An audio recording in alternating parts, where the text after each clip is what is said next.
Good morning, friends. Yesterday, Steve talked of speaking truth to power, and he drew on the image that Jesus used of binding the strong man. And he asked us how ready we are to take on the strong one. Today, I'd like to start by asking, how do we recognize that strong one? In 1919, William Charles Braithwaite wrote, "Evils which have struck their roots deep in the fabric of human society are often accepted, even by the best minds, as part of the providential ordering of life. They lurk unsuspected in the system of things." What are these evils? How do we come to see them for what they are, and what can we do?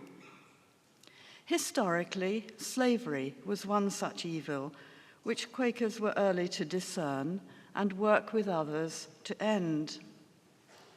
Today, the arms trade, militarization, security defined as national interest, nuclear weapons, these are all woven into the fabric of our society, promoted by the state and accepted by many.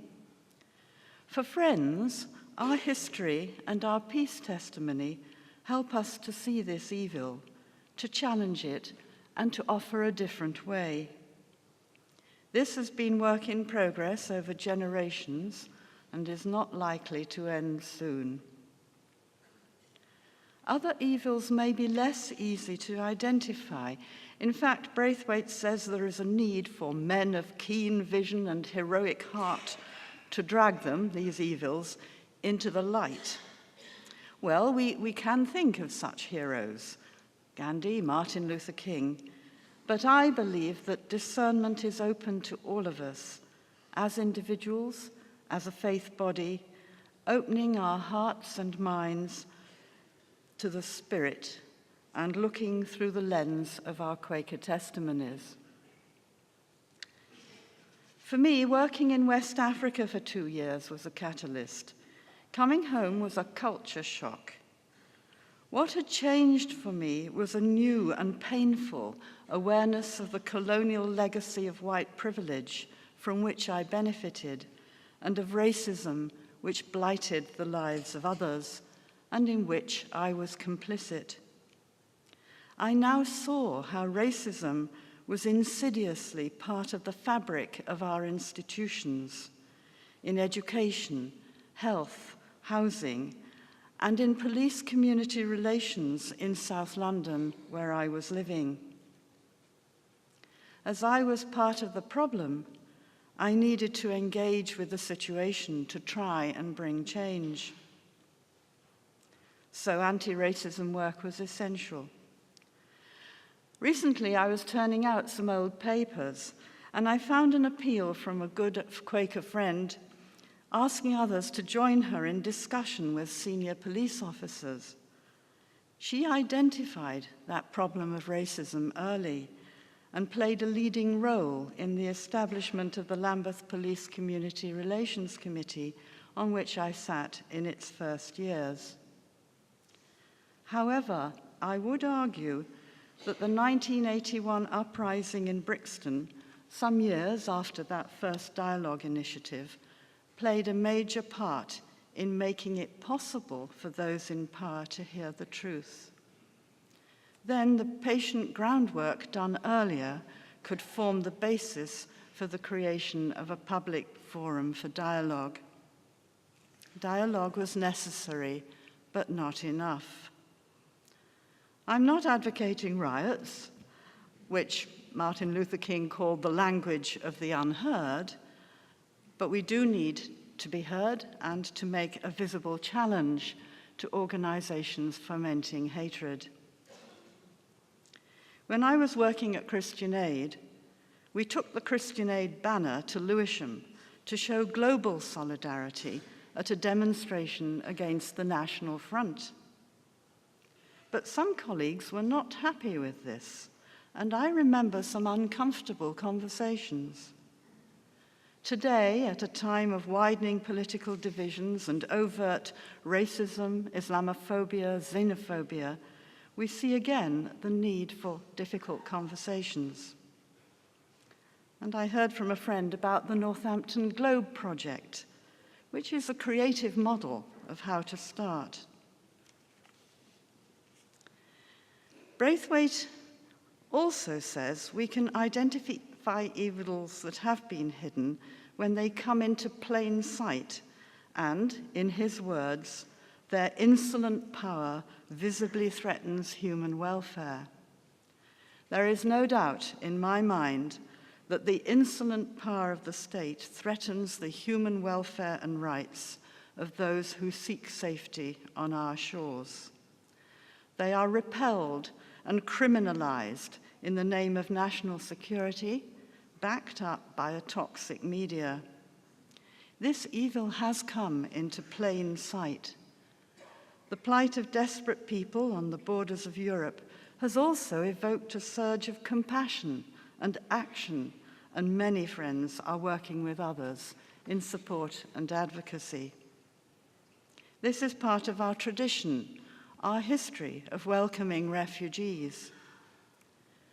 And over the 10 years since the Quaker Asylum and Refugee Network was set up, this has grown to be a concern shared by Quakers throughout Britain. A dedicated post in QPSW has been created in support. We are challenging an official policy of creating a hostile environment, which is broadening all the time to encompass those who've arrived irregularly and also our fellow Europeans, resident and working here for many years. Identity and belonging are under siege. I was at an immigration tribunal hearing in May for a friend who was appealing for leave to remain. He and his partner have 2 children. The Home Office representative said, "These children are not British." That's the law, but the children were born here. This is their home. English is their first and only language. What happens if the father is deported? He comes from a different country from their mother. Where will the children go? Where do they belong? We heard 2 weeks ago that his appeal has been refused. The lawyers are working on it again, but that's expensive, and he doesn't have the right to work. And this has been going on for 4 years.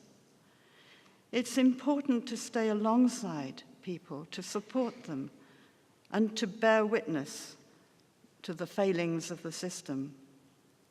And this accompaniment of people in their struggles is a model for friends at home and abroad. A couple of other examples are peace-building work in East Africa and the ecumenical accompaniment program in Israel-Palestine. Now, in standing with others, we need to have our own deep foundations to ground ourselves in prayer. And as we hold in the light all those in the darkness of fear and oppression, we also seek the infinite goodness and love that are there to strengthen and sustain us. How do we allow the positive power of the Spirit to work within us? I saw this some years ago when I was with refugees from South Sudan, looking at the violent conflict in their country. We were using a tool called the ABC triangle. The points of the triangle are A for attitude, B behavior, C context. They're all connected. After the exercise, one refugee said, "I cannot change the context. The war is still going on. I cannot change the behavior of those who killed my family. But perhaps I can change my attitude and forgive them." So this tool helped him to engage his mind, and despite the horrors he had known, he was able to open his heart to a painful but empowering experience. Are there griefs and bitternesses which hold us captive? And how can we open up to the Spirit to set us free? Now, the theme for this session is hands. And I was asked to talk about tools, but there are workshops where we can work through those useful tools. So I'll talk here rather more broadly about what friends can and, of course, do. We bring many skills to the table, and there is something for everyone. I would suggest a portfolio approach. Power resides not just in individuals and groups, but in the channels that connect them and the systems that maintain their dominance. Government, the corporations, the military, the media, all have close relationships with one another, and we should aim to be similarly connected as we identify entry points for our work and witness. And I have felt, and I see today, great and positive power in this gathering. The power within us, the power among us, and the power of the Holy Spirit to move us and guide us in action. We seek the movement of the Spirit in the stillness of meeting for worship, and we take that silent witness out of our meeting houses and into difficult places. I think of the meeting for worship I once attended at Faslane.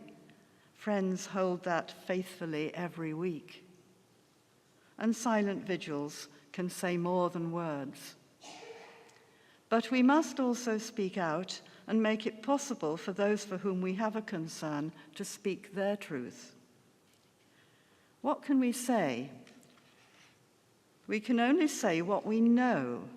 So listening to others, informing ourselves, is a starting point. When I first visited someone in an immigration detention center, I knew I must speak out. It is one of the darkest corners of the asylum system and not widely known. It is against our testimony to equality. It must be brought into the light and brought to an end. How do we speak? Language is not neutral.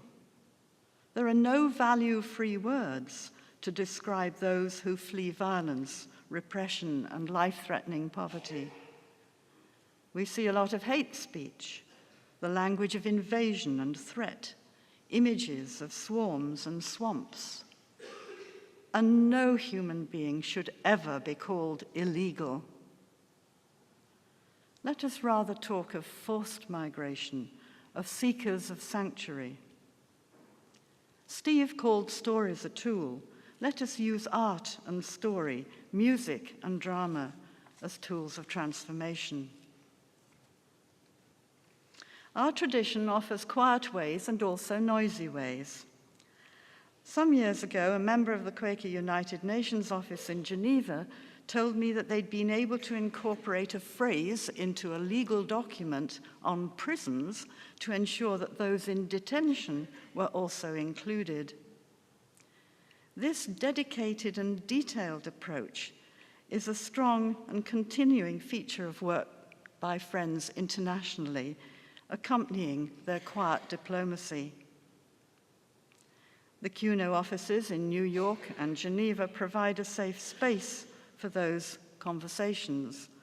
And here at home, our meeting houses are often offering such a safe place for encounters. I mentioned noisy ways too.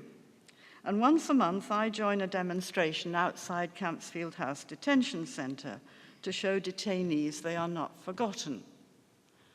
I was asked the other day, what do you say? Well, we say refugees are not criminals and close Campsfield down. And reply, we do get replies. Thank you for your solidarity, cried one. And recently, someone held a sheet of paper up at a window. Nobody could read the writing, but I'm a bird watcher, and I had my binoculars. So I could see his name, his room number, and his request, please visit. This has been going on for 23 years since the centre was established. Is it worth it? Well, there is a great turnover of detainees, so every month there will be different people hearing that they're not forgotten. But it's not all noise outside the fence. A group of us meet management for dialogue inside the gates twice a year. Now, the centre is run for profit by a private company, so some of us bought a few shares, and we've been attending the annual general meetings. In fact, it's got to the point where when we went last week, the outgoing chair introduced us to the incoming chair and the new CEO. He's keen to talk to us, and of course we will. Now, I'm the only Quaker in this particular campaigning group, and it's really good to find allies and work with them. There's not really time to talk about the many different ways in which we as friends can and do work for a transformed world, in what has been described as ministry of presence, being in the difficult places, doing and saying the difficult things, being tenacious, not giving up. Our tradition includes prophetic acts of witness, and today that's more likely to be trying to disarm a warplane than going naked for a sign. And friends called to be bold, to defy law in witness for peace, they need our practical and our prayerful support. At the heart of all we are and do is relationship. And we don't need to do everything ourselves, and we do need to work with others. But we can choose the place on which we will stand and work together to try and move the earth. I was once told that the desert does not spread like a tide, but is more like a rash of spots, of arid places that expand and eventually join up. Well, this is not perhaps the most positive image, but I sometimes feel that movement building is like this. Points of resistance, action grow, and they come together. And we see it locally in Refugee Week. We saw it nationally in the great refugee welcome turnout last year. And we see it in the creation of cities of sanctuary schools and theatres. And now we're planning sanctuary Quaker meetings, an outward and visible sign of a culture of welcome, hospitality, and challenge. I believe this contributes to the overarching peace for which we strive in what some friends describe as living in a time of war. I think we're very familiar with William Penn's conviction that true godliness doesn't turn us out of the world, but enables us to live better in it and excites our endeavors to mend it. But how often do we go on to the last part of that passage? Christians should keep the helm and guide the vessel to its port, not meanly steal out at the stern of the world and leave those that are in it without a pilot to be driven by the fury of evil times upon the rock or of sand of ruin. Well, how do we face this fury of evil times? Can we acknowledge the strength, the positive power we have within us and among us, releasing our creative energies so that collectively we can grow, make connections, and bring that power to be purposeful for justice and peace?